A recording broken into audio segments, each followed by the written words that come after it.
반가 안녕하세요.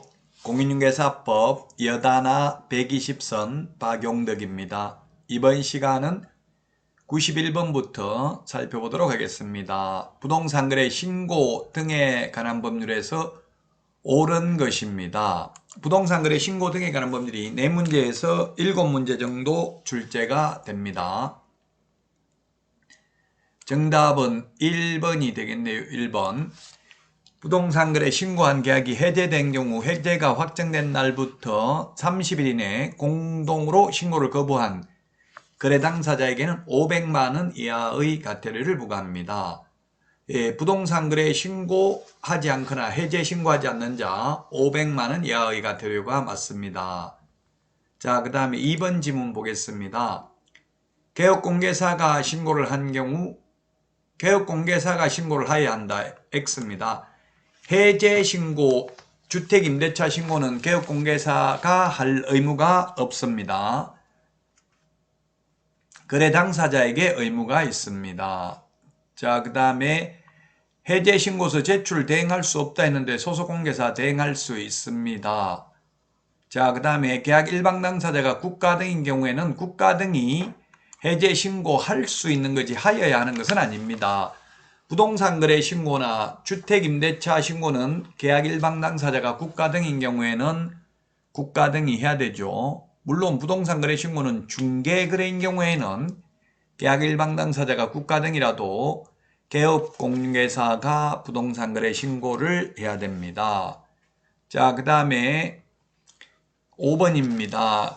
거래 당사자의 위임을 받은 사람은 부동산 거래 신고서 제출은 대행할 수 있지만 해제신고서 제출 대행할 수 없다 했는데 해제신고서 제출도 대행할 수 있습니다. 따라서 1번이 정답이 되겠습니다. 다음은 92번 문제 살펴보도록 하겠습니다. 공인중개사 제도와 관련해서 틀린 것입니다. 역시 정답은 1번이 되겠네요. 1번 정책심의위원회 모든 위원 정책심의위원회 모든 위원 이게 틀렸죠? 모든 위원이 아니라 공무원은 제외합니다. 4급 이상 공무원은 제외합니다. 모든 임원이라고 해서 X가 되겠습니다. 모든 임원 X. 공무원은 제외입니다. 4급 이상 공무원이 정책심의위원회 위원이 될 수 있죠. 국토부 4급 이상 공무원은 제외하고요. 2년이고요. 따라서 1번이 정답이 되겠습니다. 위원회 사임 등으로 새로 위촉된 위원회 임기는 전임위원 임기의 남은 기간으로 하죠. 그래서 1번이 정답이고요.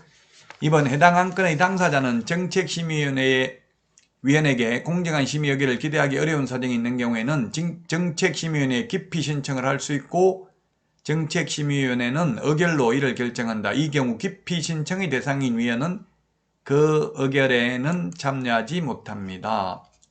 3번 정책심의위원회 위원장은 심의위원회의 회의를 소집하려면 회의 개최 7일 전까지 통보해야 됩니다. 7일 전까지 통보해야 됩니다. 각 위원에게.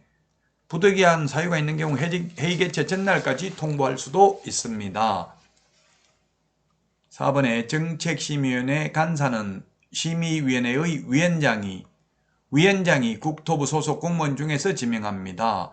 정책심의위원회 위원은 위원장이 임명위촉하는 게 아니라 국토부 장관이 임명위촉하죠. 5번에 정책심의위원회는 위원장 1명 포함입니다. 포함해서 7명 이상 11명 이내고요. 공제운영위원회 위원은 19명 이내고 주택임대차위원회 위원은 9명 이상 15명 이하, 상가임대차위원회 위원은 10명 이상 15명 이내, 분쟁조정위원회 위원은 5명 이상 30명 이내가 되겠습니다.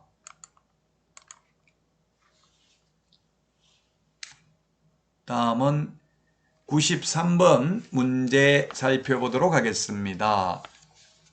임대차 중개하는 경우 설명으로 틀린 것입니다. 임대차 중개에 대해서 틀린 것인데 1번 상가건물임대초보호법은 상가든 주택이든 일시 사용을 위한 임대차임이 명백한 경우에는 적용되지 않습니다.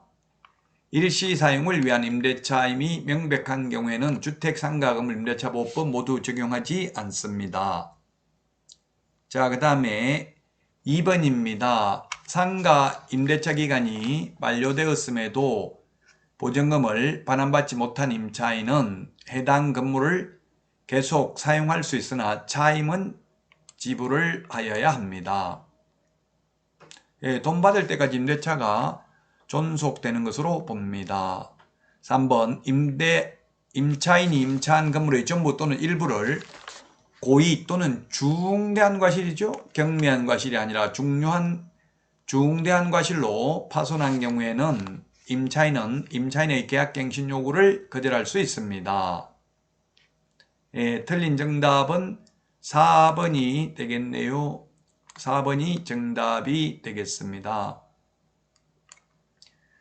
보증금의 전부 또는 일부를 월 단위 차임으로 전환하는 경우 산정률은 연 1할 2푼 또는 기준금리 4.5배 중 높은 비율을 초과할 수 없다. X네요. 높은 비율이 아니라 낮은 비율을 초과할 수 없습니다. 주택의 경우 1할 또는 기준금리 더하기 2% 중에서 낮은 비율을 초과할 수 없습니다.